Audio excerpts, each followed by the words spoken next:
So hello and welcome to another podcast with Udaipur Gazette. I am Rini. So we also have Mr. Abdullah ji, who is the co-founder of TOC Travel Agency. So thank you for being with us, sir. हमने अंकित sir से काफ़ी सारी aspects पे बात करी. आपसे मुझे ये जानना है कि अगर कोई अनफोर्सीन प्रॉब्लम आ जाए, लेट्स से वीज़ा कैंसलेशन हो जाए या फिर वीज़ा रिजेक्ट हो जाए या लास्ट मोमेंट पे कोई वेंडर या क्लाइंट बुकिंग कैंसिल कर दे, so how do you deal with that?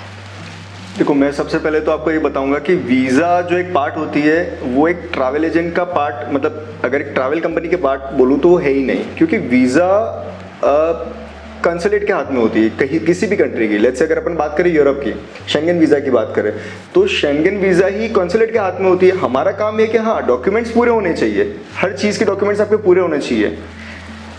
Being flight से लेकर आपकी आइटनरी से लेकर कि आपकी स्टे से लेकर हम लोग पूरा गेस्ट को बता ही देते हैं कि बैंक डॉक्यूमेंट्स आपके पूरे कंप्लीट होने चाहिए. उसके बाद अगर कैंसिलेशन आ जाता है then totally depends upon the consulate. So मतलब जो लोग कहते हैं कि यार इस ट्रैवल एजेंट के पास जाओ वो आपका वीज़ा लगवा ही देगा, ये सब दिस इज ऑल फॉल्स. वो देखो, मैं नहीं बोलूँगा ऐसा कभी, क्योंकि हमारे साथ भी हुआ है. ऐसा नहीं कि 100% वीज़ा एक्सेप्टेंस होता है, रिजेक्शन भी होता है, बट ये चीज़ हम गेस्ट को पहले ही बता देते हैं.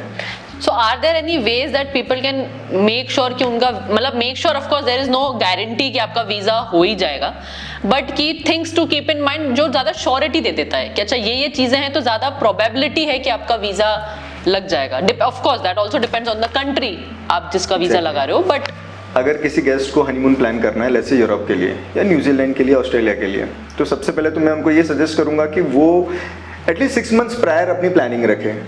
6 मंथ्स प्रायर अगर जब प्लानिंग रखेंगे तो उनको हम बता सकते हैं कि आपके बैंक डॉक्यूमेंट्स, बैंक स्टेटमेंट इतना होना चाहिए, ये चीज़ों का आपको ध्यान रखना है. अगर नहीं पॉसिबल है, मुझे पता है कि अगर वो नहीं कर पाएगा तो मैं उसको पहले ही मना कर दूंगा कि वो चीज़ वो प्लान करे ही ना, तो बाद में जाके वो डिसअपॉइंटमेंट ना फील हो.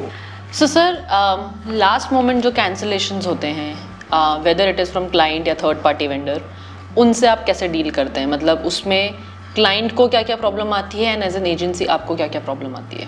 अगर अपन कैंसिलेशन की बात करें तो हमारी पॉलिसीज इसको लेकर फिक्स्ड है. हम लोग 10 to 15 डेज़ पहले तो प्रायर पेमेंट 100% पेमेंट ले ही लेते हैं. एंड अगेन इफ़ कुछ ऐसा बहुत जेन्युइन केस अगर है तो गेस्ट के पास उस चीज़ का प्रूफ होता ही है. लेट्स से कोई किसी की डेथ हो गई, मेडिकल इमरजेंसी है, तो उस चीज़ का प्रूफ होता ही है. हम हमारी तरफ से कोशिश पूरी करते हैं गेस्ट का कहीं नुकसान ना हो. सो सर, जब पीक सीजन की बात आती है कि लोगों को एक पर्टिकुलर टाइम या पर्टिकुलर मंथ में ही बहुत सारे, जब टूरिस्ट सीजन जिसको हम बोलते हैं, तो उसमें आप क्या क्या सजेशंस देना चाहेंगे लोगों को जो पीक सीजन में अपने ट्रैवल प्लान कर रहे हैं? लोकेशंस को लेके हो गया या फिर फाइनेंशियल एस्पेक्ट को लेके हो गया, वो दोनों ही चीज़ों को कैसे मॉनिटर कर सकते हैं?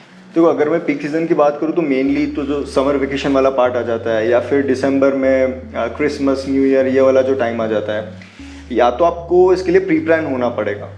अगर आप जस्ट 10 डेज़ पहले या 7 डेज़ पहले प्लान कर रहे हो या 5 डेज़ पहले प्लान कर रहे हो तो you have to be prepared कि वो एक्सपेंसिव रहेगा. अब जैसे गोवा वाला पार्ट आ गया, हो सकता है कि आप उस टाइम पर पीक सीज़न में गोवा ना जाकर वर्कला चले जाओ. एंड देन कश्मीर की अगर मैं बात करूँ, फ्लाइट रेट्स हाई हो जाती है उस टाइम पे, तो या तो वही जैसे मैंने बोला कि आप प्री प्लान करके चलो. उसकी जगह सही बात है, अगर आपको माउंटेन्स आना है तो if mountains is your agenda then Himachal के माउंटेन्स आर आल्सो गुड. जा सकते हो, right, you can try Sikkim. Right.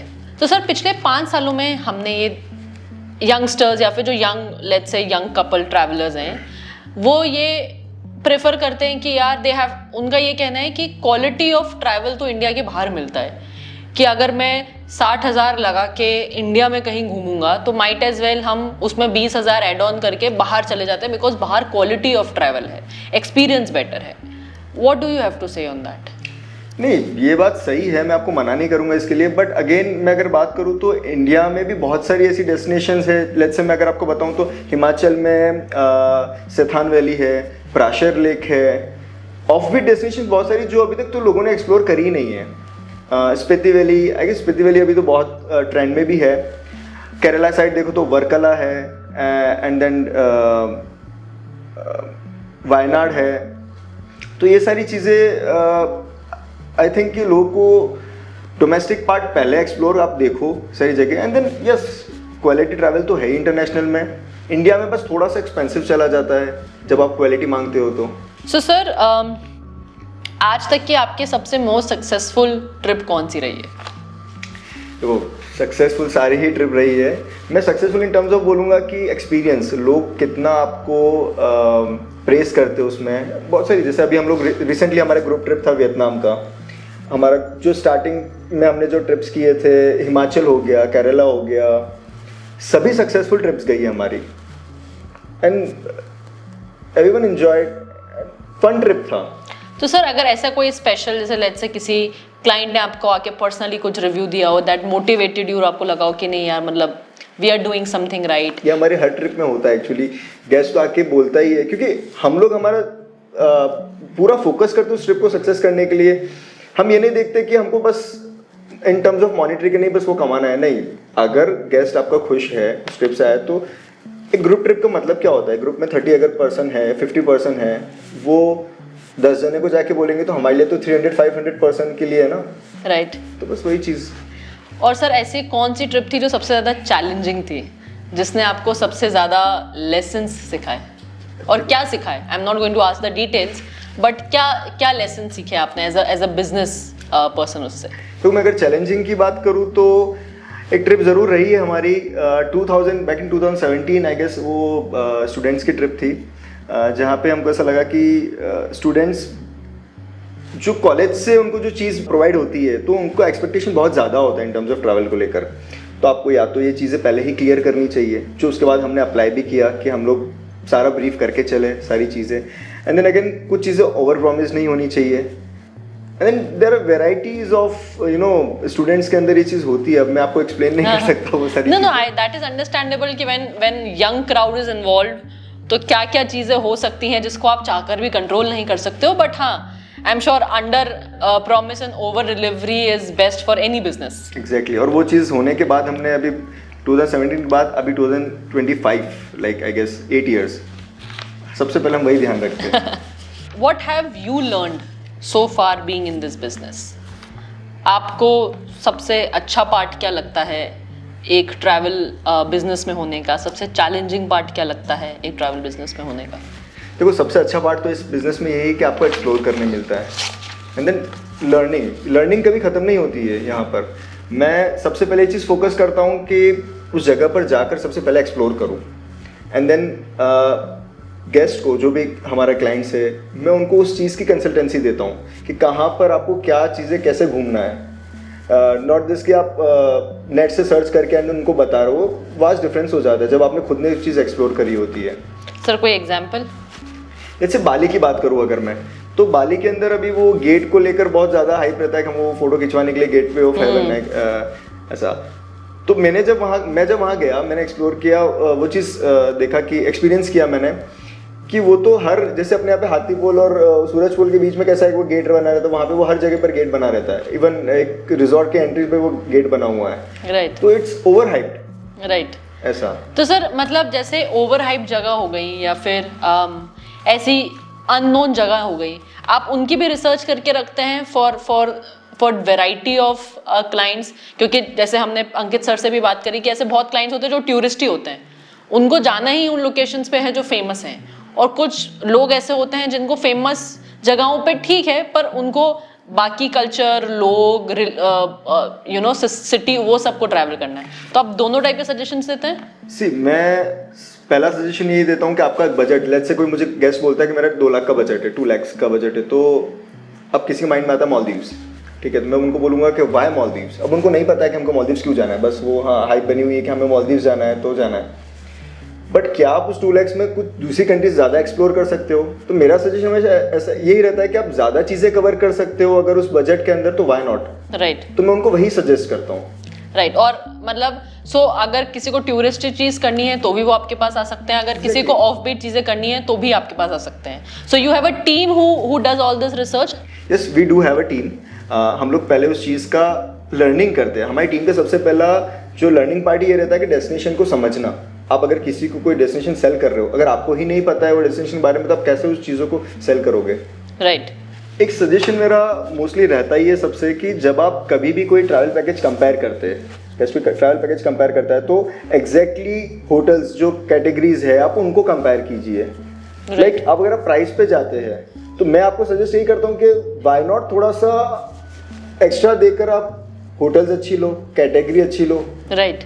Like आप 50,000 किसी चीज पे कर रहे हो, एक्सपेंडिचर आपका 50,000 का है, एंड 5,000 ऊपर देकर आप उसको और अच्छे से कर सकते हो। राइट। आई थिंक ये एक बहुत बड़ा मिसकंसेप्शन होता है कि लोगों को लगता है कि यार हम थोड़े थोड़े पैसे बचा लेंगे, बट पीपल दैट जो who are strictly on budget, they what they don't realize is कि यार आपका मिसलेनियस, आप अगर वो पैसा यहाँ बचा रहे हो तो आपका मिसलेनियस खर्चा कहीं ना कहीं और वो होगा ही होगा। Exactly. Right. So it's better कि आपका ओवरऑल एक्सपीरियंस एंड प्राइमरली आपका स्टे और आपका food should be of, I am not saying कि वो 5 स्टार या 7 स्टार का ही होना चाहिए, but it should be of good hygiene and of quality level. Exactly. So sir, आजकल लोगों को लगता है कि instead of going to the travel agent हम खुद ही बुकिंग्स कर लेंगे, हर चीज़ अवेलेबल है online and everything is possible and in on cheaper rates is what people think. क्यों आना चाहिए किसी को आपके पास, या क्यों लोगों को एजेंट के थ्रू जाना चाहिए, उनको क्या प्रॉफिट है उसमें? सी बिल्कुल इंडिविजुअली आप बुकिंग तो कर ही सकते हो, बट ट्रैवल एजेंट आपको कहाँ काम आता है? जब आप किसी जगह पर गए हो, वहाँ पर आपको कोई प्रॉब्लम आती है, then we are there for you. आप जैसे अगर आप अपने पेरेंट्स को भेज रहे हो, ठीक है, वहाँ पे उनको क्या चाहिए, उनको फ्री, अब वो रिलैक्सिंग टाइम के लिए जा रहे हैं वहाँ उनको कोई भी प्रॉब्लम्स नहीं चाहिए। वहाँ पर अगर उनको किसी चीज़ से रिलेटेड कोई भी इशू आता है तो हम लोग उसको आंसर करने के लिए है यहाँ पर। And also it is said कि मतलब आप लोग, अगर हमने खुद ने बुकिंग करी और वहाँ पे कोई प्रॉब्लम आ गई तो हमें उनसे मतलब झगड़ा करना है, लड़ाई करनी है, जो भी सोल्यूशन करना है वो हमें खुद को करना है। But if you have a travel agent, we can always call the travel agent and they will take care of it, और हमारा जो ट्रिप का जो पर्पस था रिलैक्स होने का, वो हैम्पर नहीं होता है। Exactly, we are there on just one call. आप कॉल कीजिए, हम लोग उस चीज़ को सॉर्ट आउट करेंगे। Right. And I think it is, आपने बहुत सही बोला कि अगर हम किसी को भेज रहे हैं, लाइक स्पेशली पेरेंट्स को अगर हम भेज रहे हैं और हमने भले उनकी सारी बुकिंग कर दी है यहाँ पे, उनको वहाँ पे कोई प्रॉब्लम नहीं आई, उसके लिए इट इज़ बेटर कि वो ट्रैवल एजेंट है जिससे वो बात कर सकते हैं, who is answerable and will make sure कि आपकी प्रॉब्लम का सोल्यूशन निकल रहा है। आप एक इंडिविजुअल बुकिंग करते हो तो आपको कितनी चीज़ें बुक करनी पड़ती है। आप फ्लाइट अलग बुक करोगे, आप होटल करोगे, आप कैब वालों से बात करोगे, या आप अपने पेरेंट्स की सेफ्टी के लिए चीज़ों का ध्यान रखोगे। यहाँ पर तो आपको एक ही पर्सन से बात करनी है ना। राइट। अगेन, जब आप इंडिविजुअली जाते हो तो आप तो वन टाइम के लिए जा रहे हो ना, किसी भी बुकिंग होटल में जा रहे हो या किसी भी जब आप बुक कर रहे हो, ये वन टाइम आप बुक कर रहे हो, तो शायद वो आपको इतना हॉस्पिटैलिटी ना दे पाए जितना एक ट्रैवल एजेंट के थ्रू अगर आप जाते हो, क्योंकि हमारे से तो उनका लॉन्ग टाइम बिजनेस है, लॉन्ग टर्म उनको साथ में रहना है, तो वो गेस्ट का उस तरीके से स्पेशल ध्यान रखते हैं उन चीज़ों में। राइट। आई थिंक अगर हम एक बार जाएंगे और हमें कोई प्रॉब्लम आता है तो they might not treat us that well, अगर बनस्पत हम आपके थ्रू जाते हैं, बिकॉज उनका बिजनेस भी हैम्पर होगा, उनका सब कुछ can come on stake. Absolutely right sir. So I think now we know why travel agents are important and why we should take like their services more. Thank you so much हमारे साथ podcast पे आने के लिए। I am sure a lot of questions are answered, बहुत सारे लोगों को बहुत सारी चीज़ें पता चली हैं ट्रैवल को लेकर। So guys, if you are looking to book a travel, go for some unexplored destinations, I think TOC is the best and one-stop solution for you. अब वहाँ पे जाएं, आप उनसे कंसल्टेंसी लें and I think you'll find the answers to all your questions there. We would be giving you the address and the details in the caption. So if you have anything, please, for your next travel plans, TOC is the right place for you. Thank you so much, Abdullah ji.